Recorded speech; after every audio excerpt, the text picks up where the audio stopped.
Matthieu 12 et le verset 1. En ce temps-là, Jésus traversa des champs de blé un jour de sabbat. Ses disciples, qui avaient faim, se mirent à arracher des épis et à manger. Les pharisiens, voyant cela, lui dirent: Voici tes disciples font ce qui n'est pas permis de faire pendant le sabbat.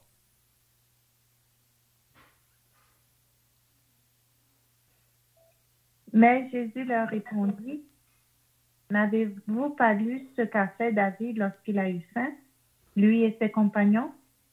Il est entré dans la maison de Dieu et a mangé les pains consacrés que ni lui ni ses compagnons n'avaient le droit de manger et qui étaient réservés aux prêtres seuls.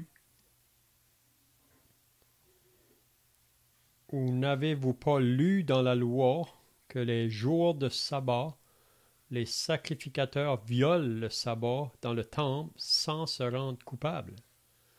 Or, je vous le dis, il y a ici quelque chose de plus grand que le temple.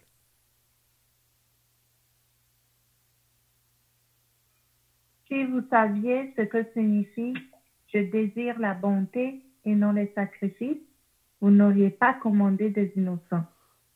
En effet, le Fils de l'homme est le Seigneur du sabbat.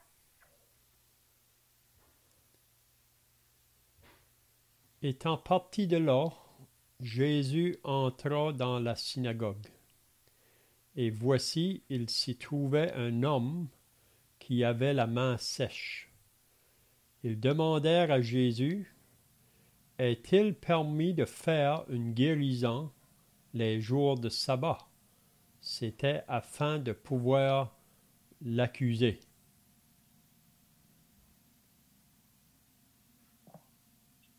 Il leur répondit: Lequel de vous, s'il n'a qu'une brebis et qu'elle tombe dans un trou le jour du sabbat, n'ira pas la retirer de là?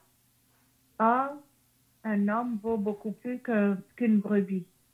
Il est donc permis de faire du bien les jours de sabbat.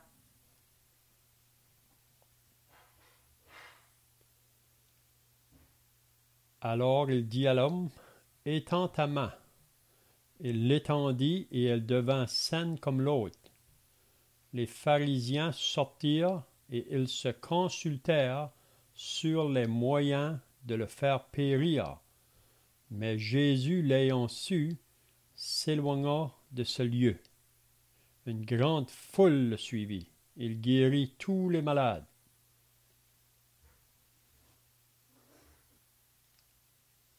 Et leur recommanda sévèrement de ne pas le faire connaître, afin que s'accomplisse ce que le prophète Ésaïe avait annoncé. Voici mon serviteur que j'ai choisi, mon bien-aimé qui a toute mon approbation. Je mettrai mon esprit sur lui et il annoncera la justice aux nations.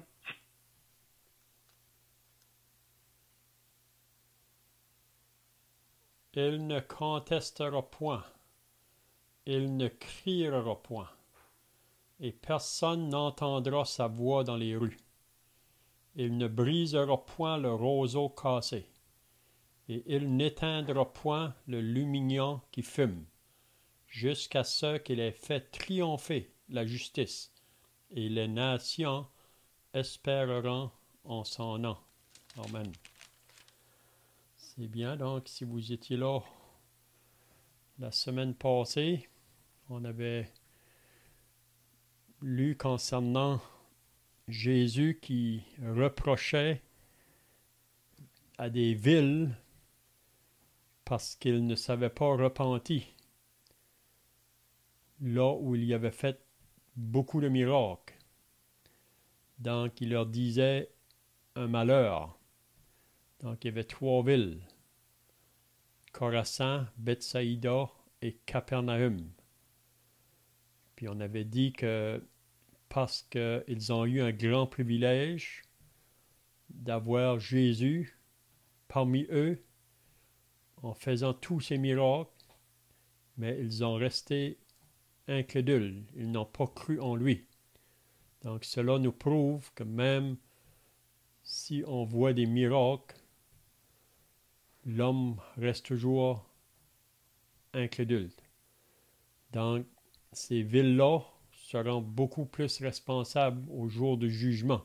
Même leur jugement sera plus sévère que d'autres villes qui vont être aussi au jugement, mais parce qu'ils n'ont pas eu le même privilège qu'eux, leur jugement sera moins sévère.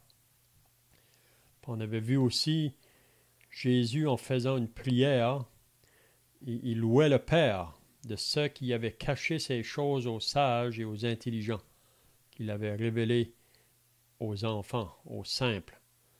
Donc on avait dit que Dieu veut que l'homme puisse prendre cette condition-là d'humilité. Vous savez, l'orgueil fait que l'homme refuse de se mettre d'accord avec Dieu ou de se repentir pour croire en Jésus. Ça, c'est vraiment l'orgueil de l'homme. Donc, à moins de s'humilier puis prendre la place humble d'un enfant, puis être prêt à reconnaître que Dieu est vrai, puis moi, je suis faux. Donc, c'est ça la repentance, vraiment, c'est de se mettre d'accord avec ce que Dieu dit. Puis on avait vu aussi Jésus qui lançait un appel là, à la fin du chapitre 11. « Venez à moi, vous tous qui êtes fatigués et chargés, et je vous donnerai du repos. » Donc on avait dit que concernant le repos, il y a 3 aspects au repos. Il y a le repos qu'on reçoit au salut, le moment qu'on met notre confiance dans l'œuvre du Seigneur Jésus-Christ. À ce moment-là, on reçoit le salut de Dieu, on reçoit le repos de l'âme, puis tout est en paix. Et n'importe quel temps, on est prêt à partir parce qu'on se confie dans l'œuvre de Christ, qu'il a tout accompli à la croix pour nous. Mais ensuite, on voit qu'il y a le repos dans la marche de chaque jour. Puis comment qu'on va pouvoir trouver ce repos-là dans notre marche de chaque jour, c'est en obéissant aux enseignements du Seigneur. C'est ça qu'il dit, c'est « Prenez mon joug sur vous et recevez mes instructions » ou « Recevez mes enseignements, car je suis doux et humble de cœur, et vous trouverez du repos pour vos âmes. » Donc si le croyant veut maintenir le repos dans sa vie de chaque jour, c'est en étant obéissant aux enseignements de la parole de Dieu. On sait que ce n'est pas facile dans le monde où nous vivons aujourd'hui parce que c'est un monde qui est contraire, mais pour le croyant qui va obéir à la parole, il va rencontrer beaucoup de tranquillité, de paix dans son âme. Puis on sait aussi qu'il y aura le repos ensuite dans la plénitude, là, quand on sera avec lui dans le ciel, là, on sera dans le repos parfait. Il dit « Mon joug est doux et mon fardeau est léger. » Donc le joug, c'est-à-dire qu'on devrait marcher à côté du Sauveur, à côté de notre Seigneur. Puis c'est lui qui porte le fardeau pour nous. Et les épreuves de chaque jour, les différentes circonstances dans lesquelles on peut se trouver, parfois qui peut être pesant, mais on les met sur lui. Et même Pierre nous dit, déchargez-vous sur lui de tous vos fardeaux ou vos soucis. Donc le chapitre 12 ce soir, on va regarder un autre sujet, c'est concernant le sabbat. Donc, qu'est-ce qu'on a lu ce soir? C'est que dans ce même temps-là, là, Jésus traversait des champs de blé, puis c'était un jour de sabbat. Donc le sabbat, c'est le 7e jour. C'est un jour de repos que Dieu a donné à Israël, son peuple. Puis il faut bien comprendre que ce jour de repos-là que Dieu avait donné à son peuple, c'était pour le bien-être du peuple. Et ce n'était pas un jour où il devait être chargé. Et ça ne devait pas être un jour qui est pesant. C'est le contraire vraiment. Donc Dieu veut le bien de sa création. Donc il avait dit à l'homme, Israël, tu travailleras 6 jours, le 7e jour tu te reposeras. C'est un jour pour le bien-être de l'homme. C'est un jour où on peut se consacrer davantage à notre Dieu. Donc le sabbat vraiment a été donné pour un bienfait à l'homme. Puis on sait que ça, c'est associé sous l'Ancienne Alliance en ce qui concerne le peuple d'Israël. Mais qu'est-ce qu'on voit là dans le Nouveau Testament? C'est que les chefs religieux du temps de Jésus, les pharisiens, eux, avaient mis des charges sur le peuple. Vraiment, le sabbat, vraiment, ils avaient ajouté beaucoup d'autres choses à ce jour-là, puis ça devenait vraiment un fardeau sur le peuple. Mais ça ne devait pas être ainsi. Donc, qu'est-ce qui est arrivé ici, quand Jésus traversait ce champ de blé-là? Ça nous dit que ses disciples qui avaient faim se mirent à arracher des épis et à manger. Donc, les disciples qui marchaient avec Jésus ce jour-là, ils avaient faim. Donc, qu'est-ce qu'ils faisaient? Ils arrachaient des épis, puis ils en mangeaient. Puis ça, c'était pas mal. Même, on lit un verset dans l'Ancien Testament, dans le livre du Deutéronome au chapitre 23, le verset 25, je vais le lire. Ça disait, « Si tu entres dans les blés de ton prochain, tu pourras cueillir des épis avec la main, mais tu n'agiteras point la faucille sur les blés de ton prochain. » Donc, c'était correct. Si on traversait un champ de blé qui appartenait à notre prochain, on ne devait pas aller dans le champ pour couper le champ.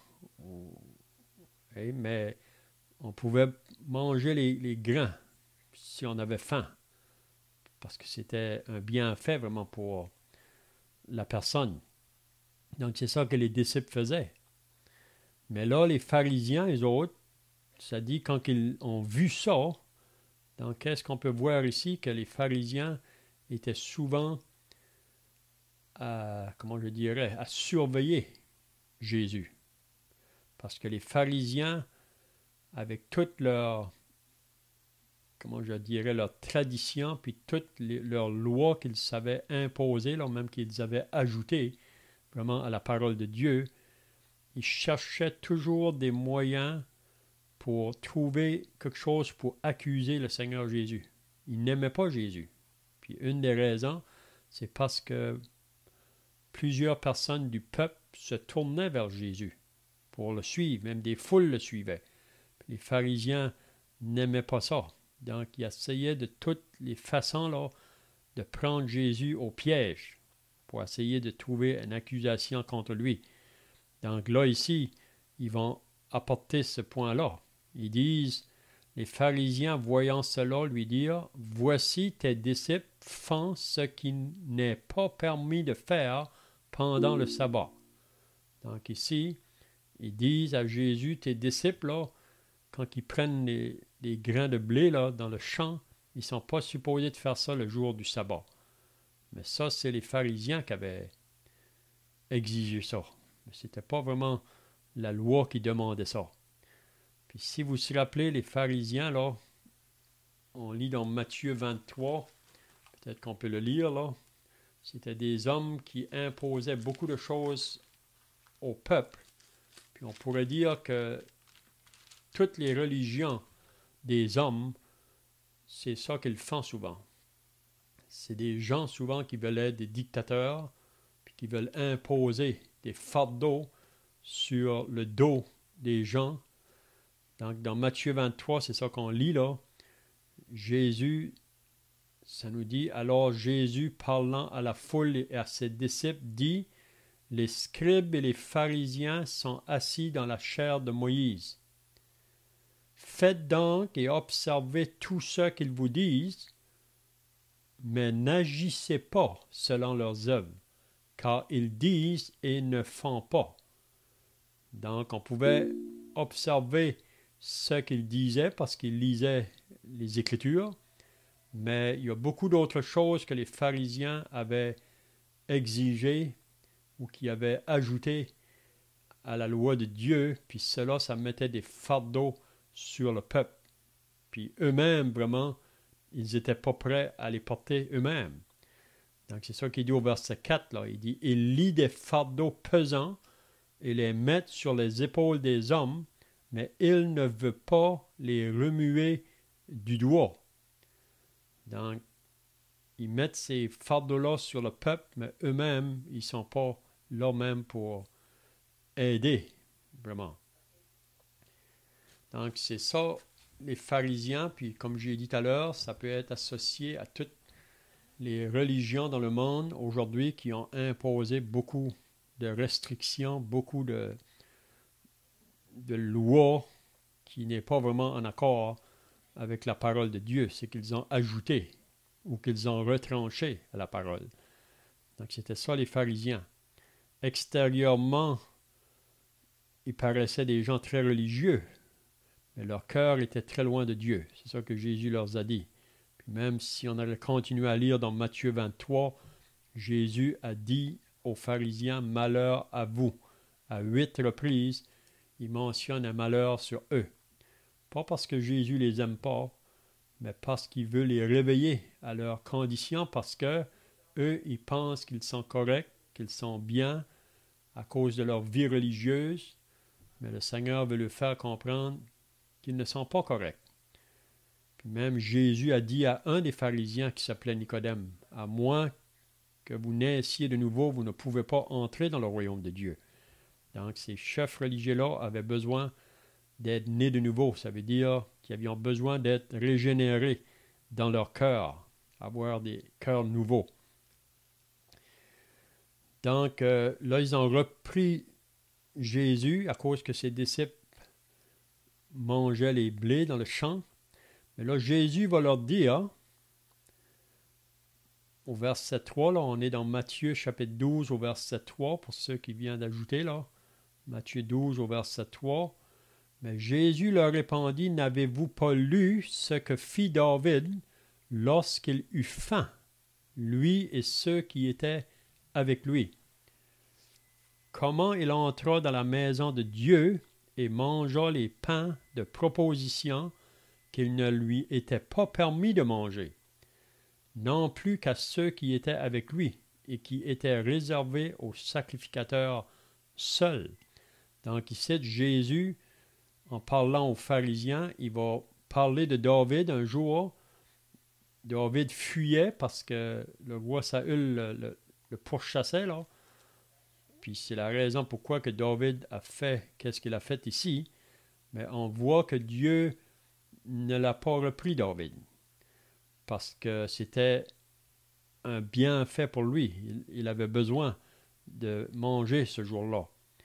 Donc David a entré dans le temple, dans le lieu saint, là où qu'à chaque 7 jours, on plaçait là des pains sur une table, là. On plaçait 12 pains là, puis seulement les sacrificateurs avaient droit à manger ces pains-là. C'était pas donné pour le peuple.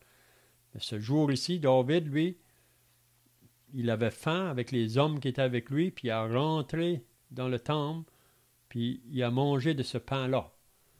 Puis si ça aurait été mal, vraiment, Dieu l'aurait jugé. Mais on voit que Dieu n'a pas fait de mal à David, parce que c'était pour un bienfait, là. Hey? Parce que Dieu est un Dieu de miséricorde, un Dieu qui veut le bien pour l'homme. Hey? Mais les pharisiens, eux, avaient ajouté beaucoup d'autres choses en pensant qu'ils servaient Dieu, mais ils ne le servaient pas. Donc, je ne sais pas si quelqu'un a des pensées ici, là, ou d'autres chose à ajouter dans ce début du chapitre 12, là? Juste un très bref commentaire quand il est dit que les pharisiens ne levaient pas le doigt pour porter les fardeaux des hommes. Je pense que c'est pas nécessairement l'idée qu'eux ne mettaient pas en pratique ou n'essayaient pas de mettre ces choses en pratique, mais c'est plus l'idée qu'ils étaient très sévères dans l'application de ces choses et qu'ils ne donnaient pas de chance à l'homme, si je puis dire. Il n'y avait aucune compassion dans ce qu'il faisait. Et en plus, et surtout, on peut voir la différence avec notre Dieu, c'est-à-dire que le Seigneur Jésus, la Bible nous dit, et les Juifs savaient cela, c'était écrit dans l'Ancien Testament, c'est prophétisé, il a pris sur lui nos iniquités. Donc, cette parole ne pourrait en aucune façon être appliquée au Seigneur Jésus, car il est venu dans ce monde prendre notre place, porter nos fardeaux, nos péchés et nos iniquités. C'est ça. Donc, le verset 5, là, il amène un autre point aux pharisiens. Là, il dit, « Ou n'avez-vous pas lu dans la loi que les jours de sabbat, les sacrificateurs violent le sabbat dans le temple sans se rendre coupables? » Qu'est-ce qui veut dire là que les sacrificateurs, eux, ils sont toujours en train de servir au temple, puis quand c'était le jour du sabbat, ils continuaient à faire leur travail. Et c'est comme si ils violaient le sabbat. Mais ils devaient le faire ce jour-là. C'était leur occupation dans le temple. Donc Jésus veut juste faire raisonner les pharisiens là, à cause de leur loi et leur tradition qu'ils avaient ajoutées à ce jour de sabbat, puis ça apportait un fardeau sur le peuple, une pesanteur terrible. Donc, or, je vous le dis, il y a ici quelque chose de plus grand que le temple. Puis là, il va dire, si vous saviez ce que signifie « je prends plaisir à la miséricorde » et non au sacrifice, vous n'auriez pas condamné des innocents. Donc, Jésus prend plaisir à la miséricorde. Donc, si on peut faire du bien à quelqu'un le jour du sabbat, c'est ça que Dieu prend plaisir dedans. Puis c'est ça qu'il va leur faire comprendre. Mais eux, ils avaient mis des restrictions là, tellement sévères qu'ils n'apportaient pas de bien vraiment. C'est comme si il n'y avait pas de compassion. Mais on voit même, qu'est-ce qu'on va lire par la suite, là, que Jésus va faire comprendre que le sabbat a été donné, mais c'est pour un bienfait à l'homme, pas pour le mettre sur un joug ou un esclavage. Donc, le verset 8, « Car le Fils de l'homme est maître du sabbat. » Donc, c'est lui qui l'a institué, le sabbat, pour les Juifs. Donc, c'est lui qui devrait savoir comment qu'on devrait agir dans ce jour-là pour le peuple d'Israël. Donc, les pharisiens devraient l'écouter, parce que c'est lui le maître du sabbat, c'est lui qui l'a institué. Mais les pharisiens allaient tout au contraire de qu'est-ce que Dieu avait institué dans ce jour-là. Là. Donc, est-ce que vous avez d'autres pensées là?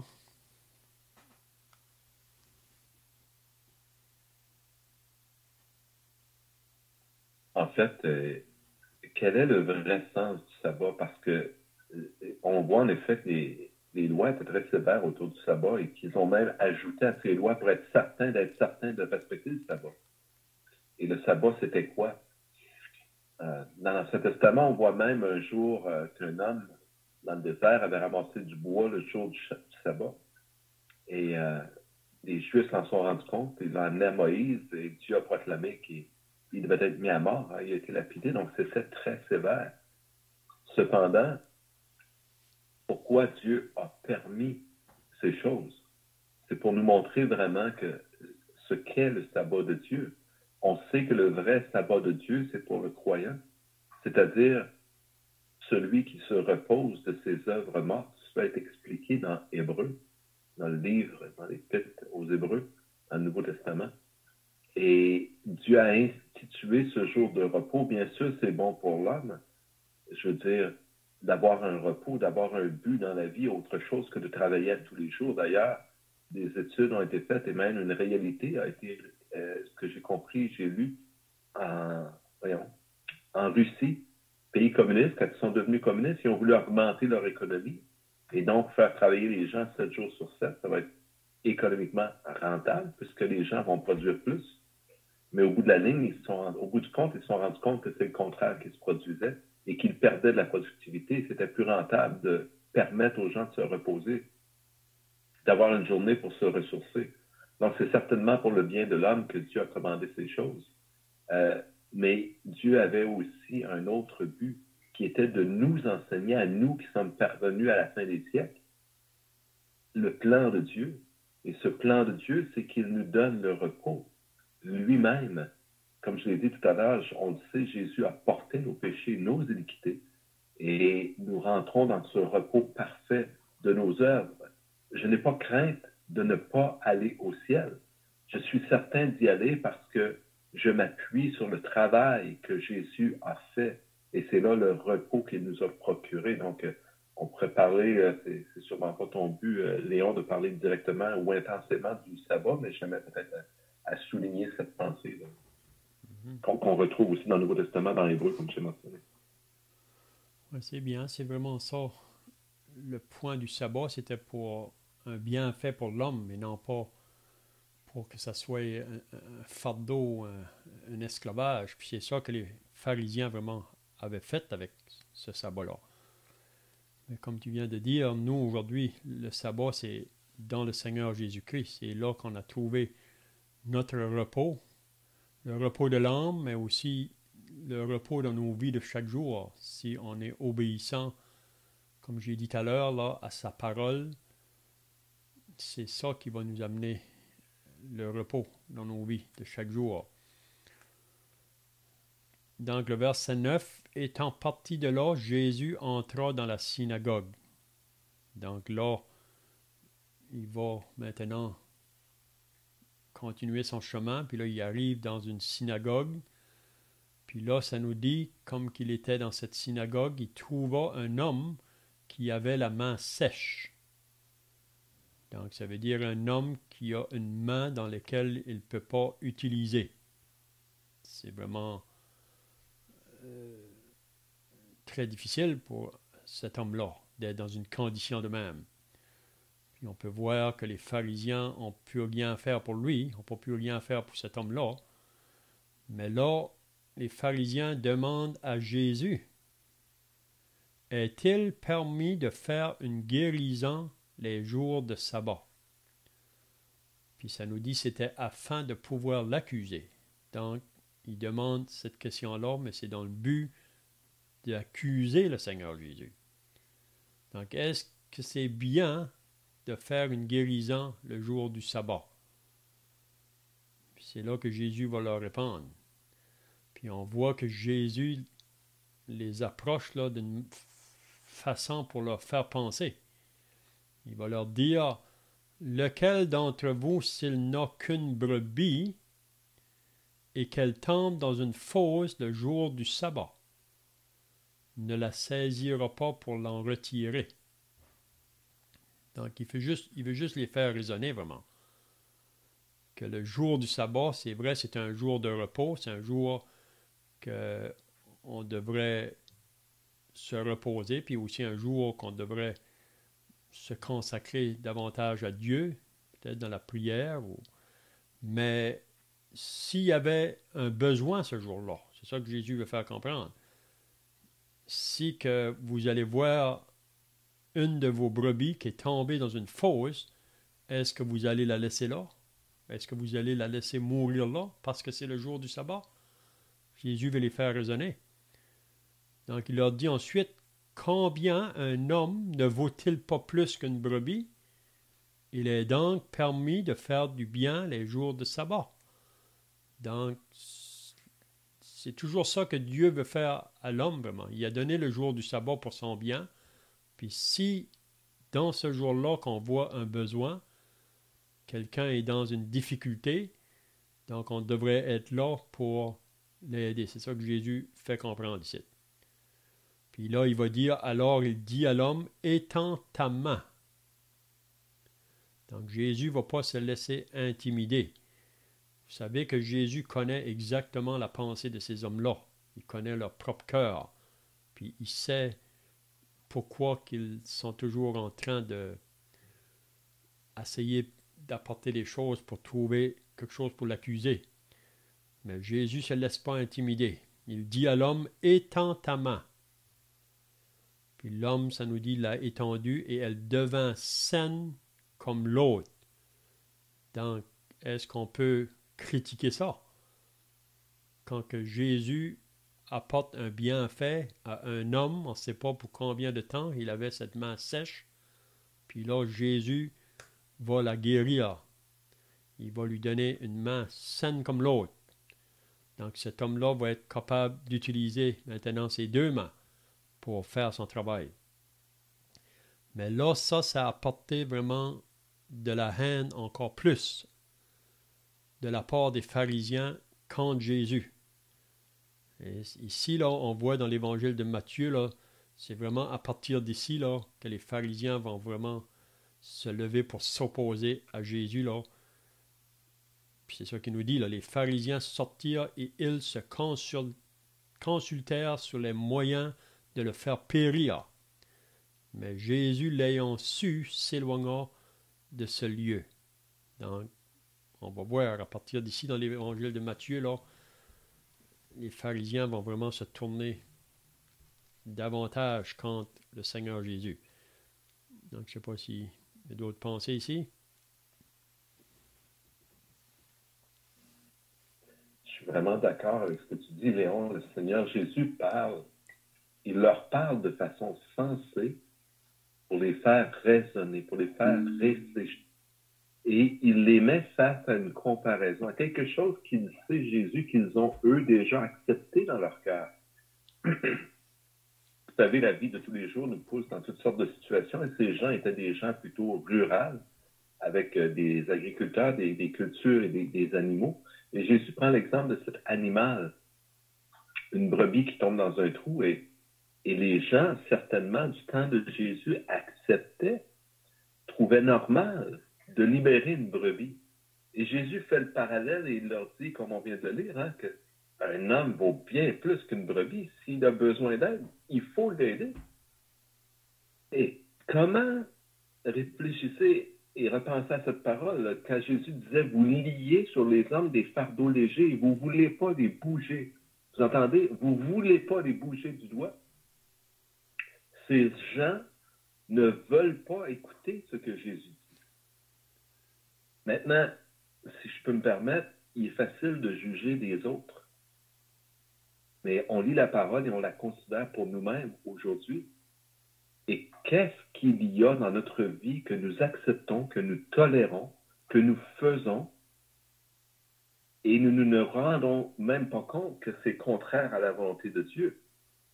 On peut lire, par exemple, je ne sais pas, juste pour je cherche des exemples là, comme ça sur le vif, mais si je pense aux idoles, aux statues, il y a des religions qui enseignent de se faire des statues, de prier des statues, que c'est bien, que ça nous rapproche de Dieu, et ainsi de suite, alors que la Bible nous dit, Dieu nous dit clairement le contraire. Et comment, dans son cœur, une personne peut arriver à croire le contraire de ce que Dieu dit. Et c'est exactement ce qu'on lit ici. Ces gens-là font le contraire de ce que Jésus est en train de leur enseigner. Faites le bien le jour de sabbat, il n'y a rien de mal là-dedans. Et les gens ne veulent pas écouter.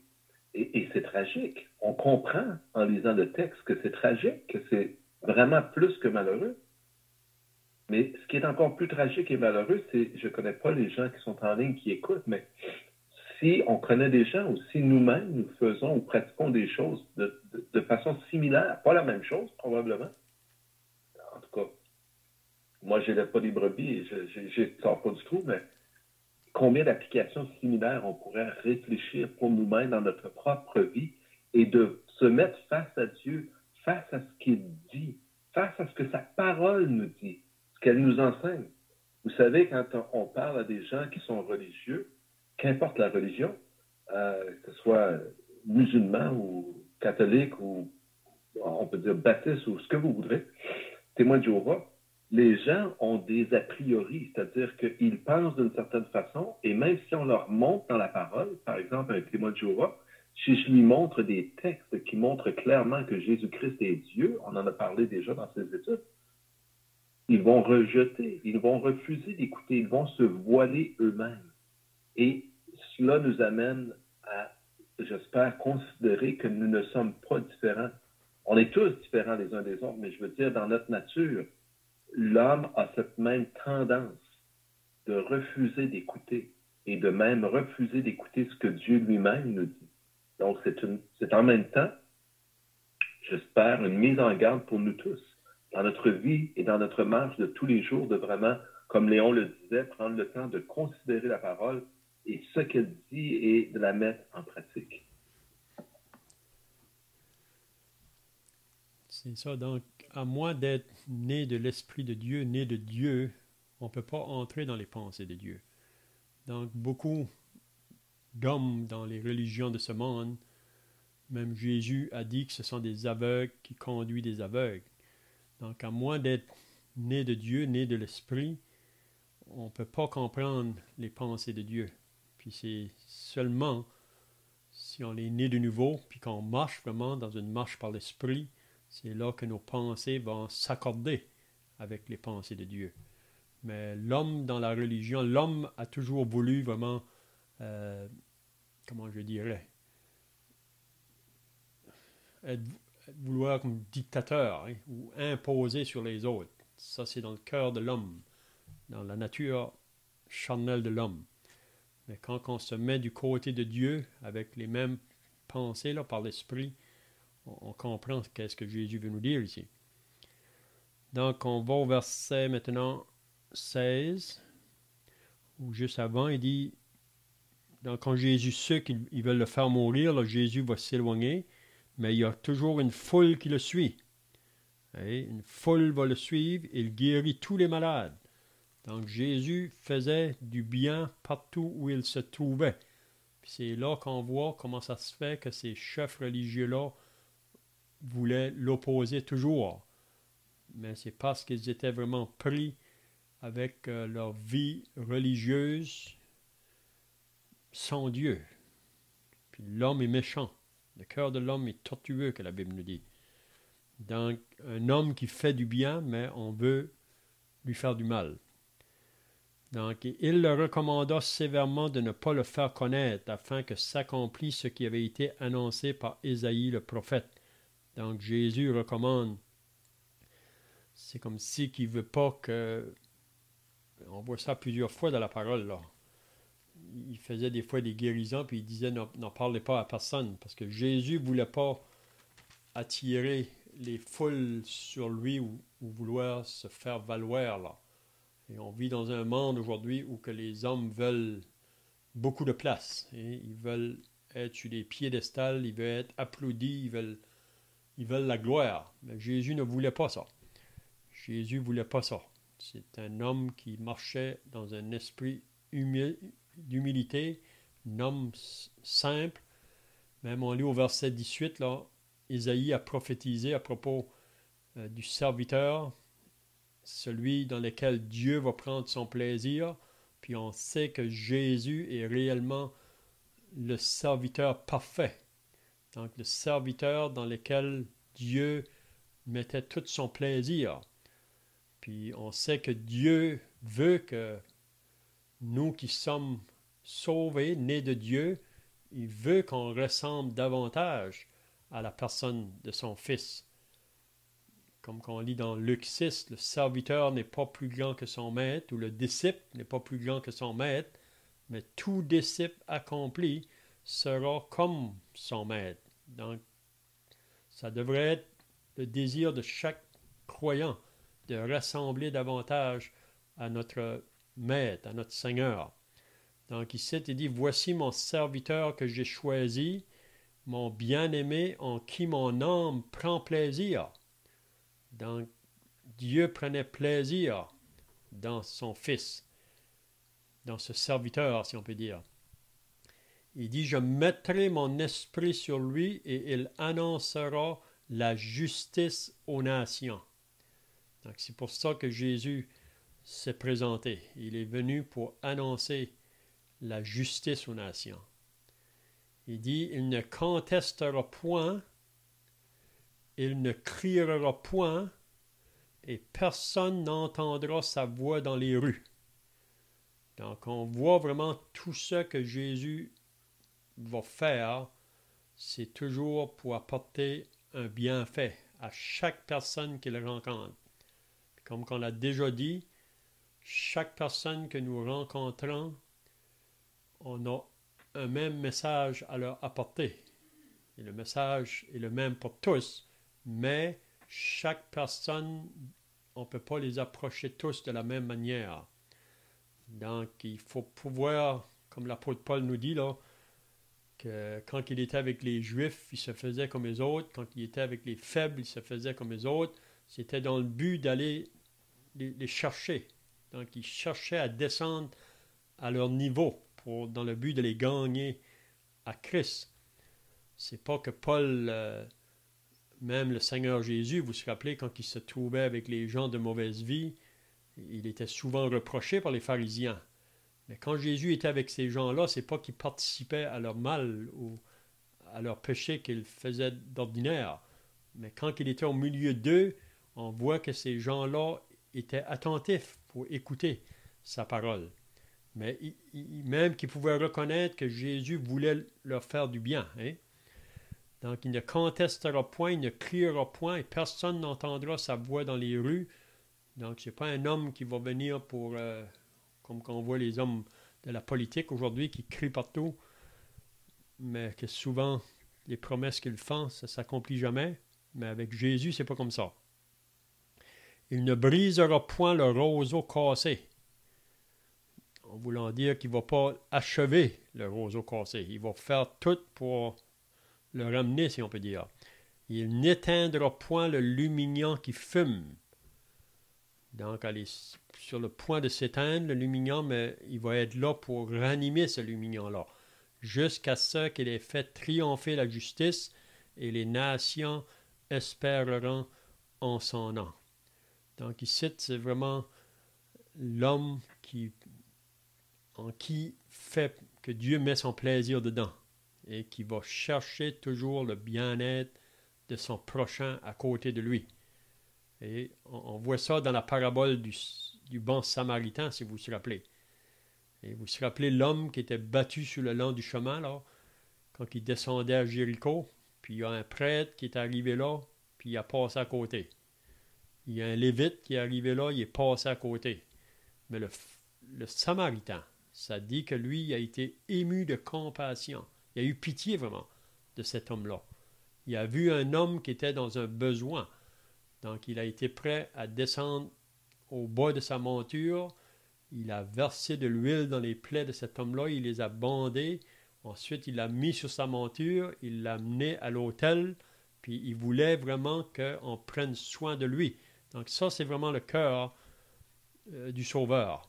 Puis, ça devrait être aussi notre cœur. Si on appartient au Seigneur, on devrait être de ceux qui veulent faire du bien à ceux qui sont dans les difficultés. Hein? Donc, je ne sais pas si que vous avez d'autres pensées là.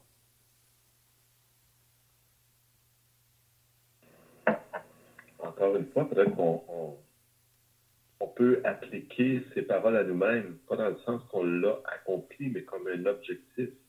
Et on voit la différence entre Jésus et les pharisiens. Hein?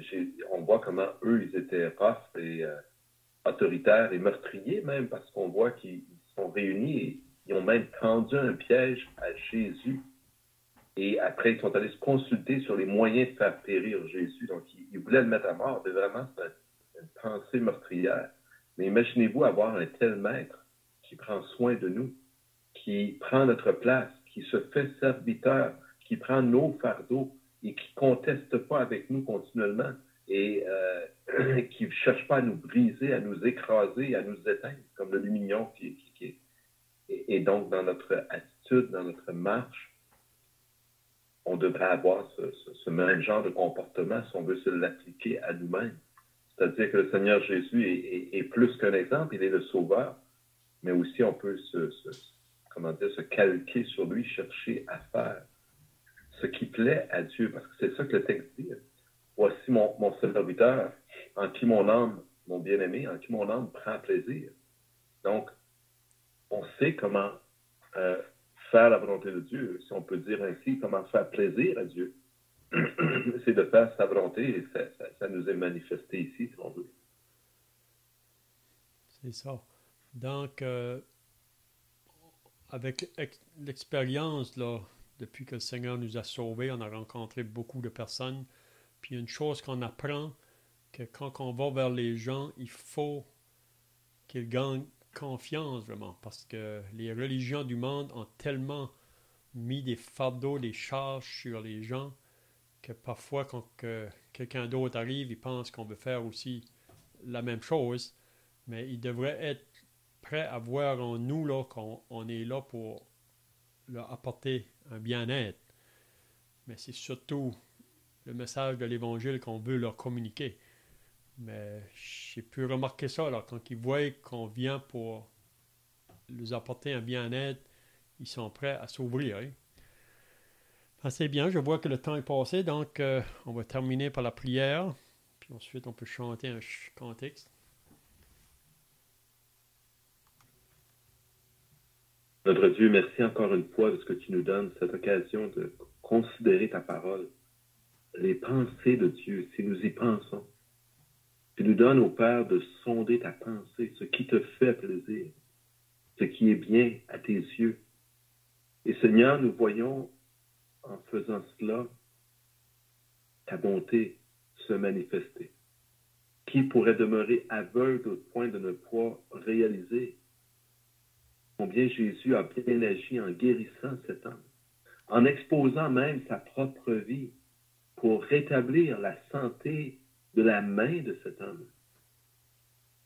Il n'a pas hésité. Et devant tous, il a agi.